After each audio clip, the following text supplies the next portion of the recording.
Lord Street is just 1 mile long and starts at this roundabout, the spot where in 1792 William Sutton, known as the Old Duke, built a wooden shack referred to as Duke's Folly. In 1798 it was replaced by a more permanent structure and is commemorated by a tablet in a nearby wall. At the same time, the Old Norse name South Hawes, meaning Sandhills, was discontinued and Southport was born. The Southport and Cheshire Lines Railway opened in 1894, terminating in this building, which is now a bus station.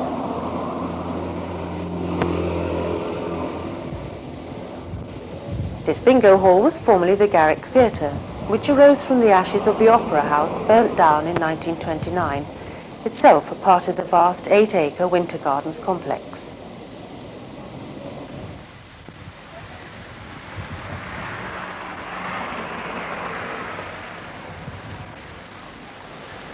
These fine Georgian townhouses in Wellington Terrace are some of the oldest buildings in Southport, dating back to 1817. As Lord Street was developing, so the Georgian period of architecture was coming to a close, and the Gothic arches to be seen in the top panes of some of the original windows were a late feature of the period.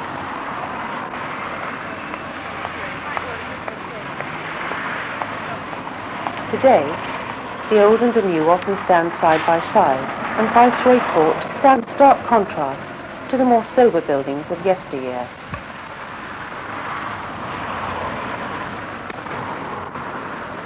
The Prince of Wales Hotel is the third to have been erected on this site. In the days of one of its predecessors, the lawns were used for wild beast shows. An open-air market was also held in the grounds. During the 19th century, wrecks were a frequent occurrence, and the bodies of the poor souls who'd been dashed upon the shore were laid out in the stables of the hotel.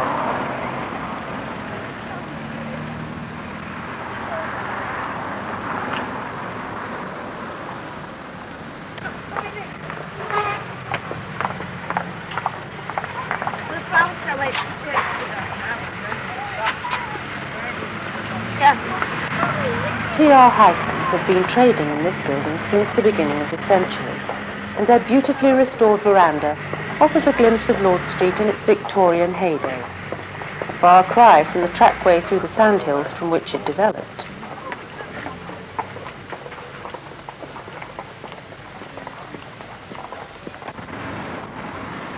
This grassed area is in front of the place where Southport Picturedrome was built in 1910.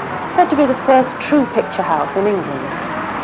Later known as the Forum, it was demolished in the 60s. The nearby Cannon Cinema is now the only one left on Lord Street. Over the years, Lord Street has had a succession of bandstands. This one opened in 1985 and is well used by a variety of bands.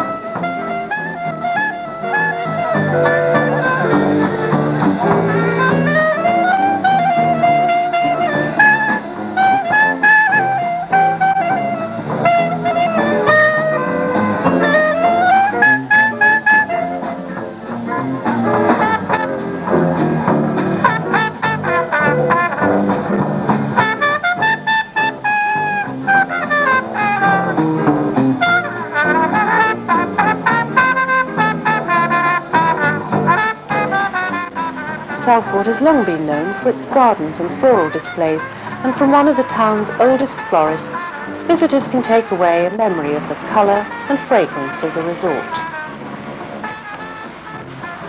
This black and white timbered building is the only example of a Tudor-style building on Lord Street, and despite its authentic look, was only built in 1903. The Atkinson Library and Art Gallery, with its interesting stone carvings, was built in 1878 for the sum of £13,500. It was a gift from Mr. William Atkinson. Princess Mary of Teck, mother of Queen Mary, laid the foundation stone for Cambridge Hall in 1872. It was originally designed without a clock tower, but Mr. Atkinson donated £1,500 for its inclusion. The figures at each corner represent Caractacus, Julius Caesar, King Alfred, and Edward the Confessor.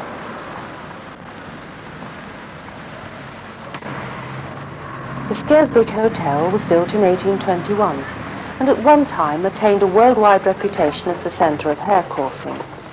In 1849, a horse-drawn coach ran 6 days a week from here to Ormskirk to link with the newly opened Liverpool to Preston Railway. This Grecian temple, built of Portland stone with massive bronze doors, was erected in 1924 for the District Bank, now the National Westminster Bank.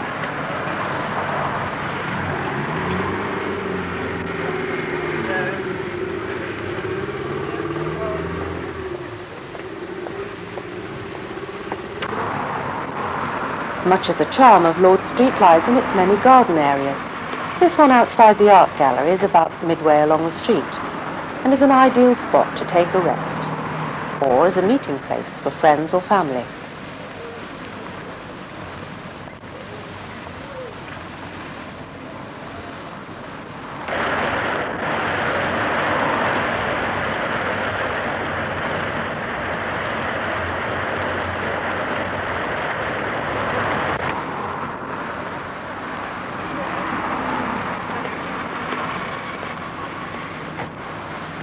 The town hall opened in 1853 and has been used as offices, a magistrates' court and even a police station.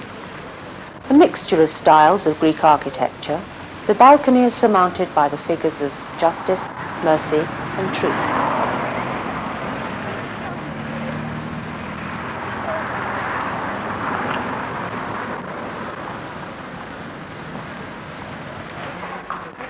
Cambridge Arcade is a covered pedestrian way of some 200 yards from the busy shopping area of Chapel Street through to Lord Street. During the second half of the last century, it housed the police offices, and today it's home to a number of shops and the Southport Tourist Information Office.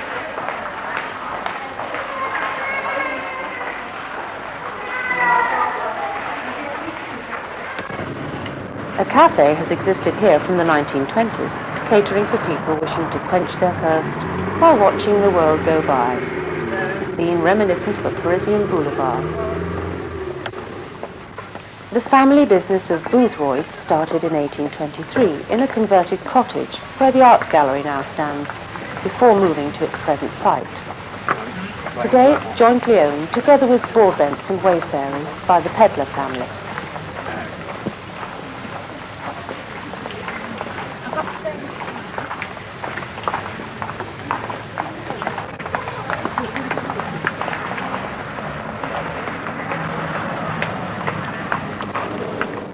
Wayfarers Arcade was formerly Burton's Arcade and was built by John Plummer in 1895 as Leyland Arcade. For a time it belonged to Cambridge University, bequeathed to them by Mr. Plummer. In the 1970s, a 10-year programme of restoration was started, with assistance from Sefton Council and the Historic Buildings Council, and in 1980 it won a Premier Award for conservation in the North West.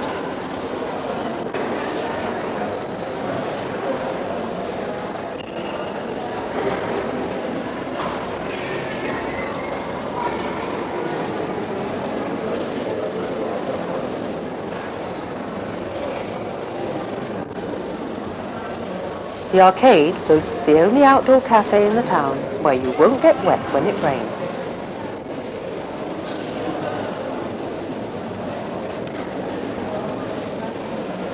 It also has a good selection of quality shops where you can window shop at leisure, protected from the elements.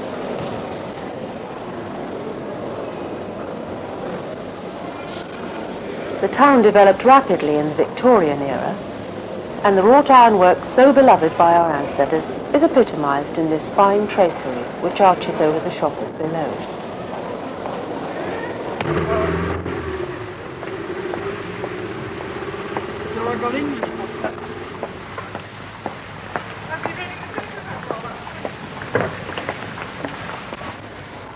Christ Church was built in 1821 and is the oldest church in the centre of Southport. Originally it was a plain brick building with a west tower and seating for 600. Surely a true act of faith, for the population of Southport at that time was just 600. A chancel and transepts were added in 1850.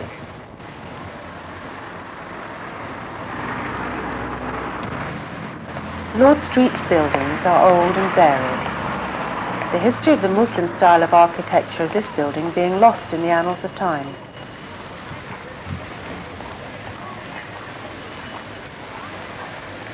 Southport has had a long association with banking, and Lord Street is favoured with many banks of bold designs, which were very popular during the last century.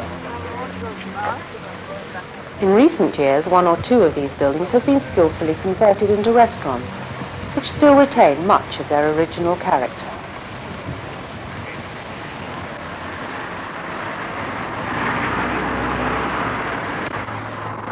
The obelisk in Monument Square reaches nearly 70 feet into the sky, and together with the adjacent colonnades is an impressive memorial to the 1,133 local people who gave their lives in 2 world wars. A silent and constant reminder of the gratitude we owe to them and their families. It also speaks to the future and the hope that never again will such sacrifice be called for in the defense of freedom.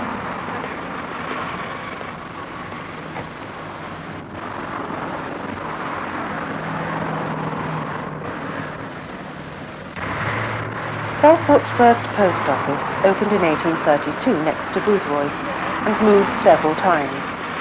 It was located in Cambridge Hall from 1875 until 1898, when it moved to its present site.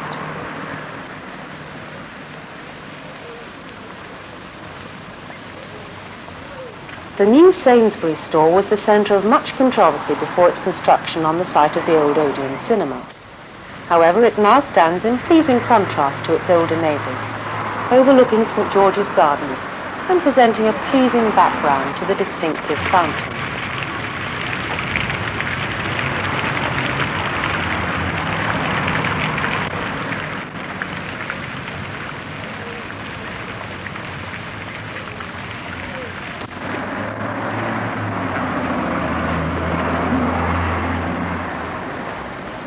This wimpy bar was Sisson's Cafe for 50 years and Fletcher's Cafe prior to that, from the end of the 19th century. In 1976 it was claimed to be one of the most elegant designs in Europe.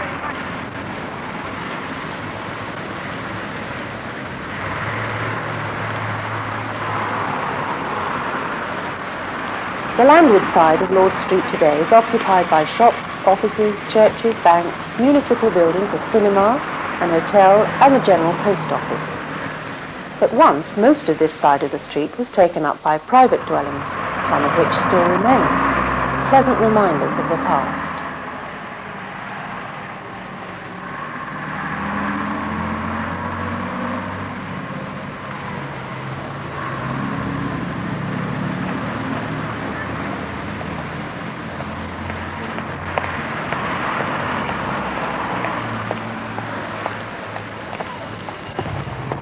The designs for the columns which support Lord Street's famous verandas were brought to this country from the towns of America's east coast by the cotton magnates of Lancashire. The Bold Hotel is one of Southport's oldest surviving hotels and was named after one of the lords of the manor. The Grand Casino was once the Grand Cinema, the largest and possibly most palatial in the town.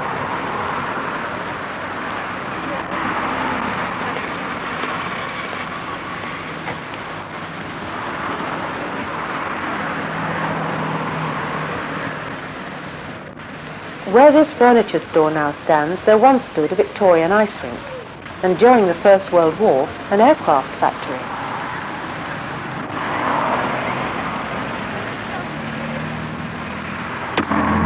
The many gardens that stretch the whole length of Lord Street's landward side help to create an impression of exceptional width, one of the features for which it's so well known.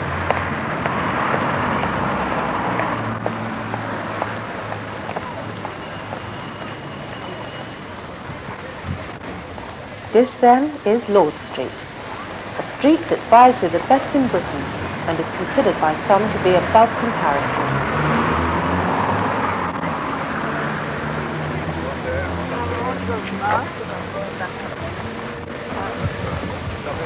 Where else can you find a street so straight and of such majestic width, of gardens and fountains of shops and cafes, of such varied and imposing architecture. Fortunately, it's now a conservation area, and thus we hope its timeless beauty, its elegance and charm may remain so in the years ahead.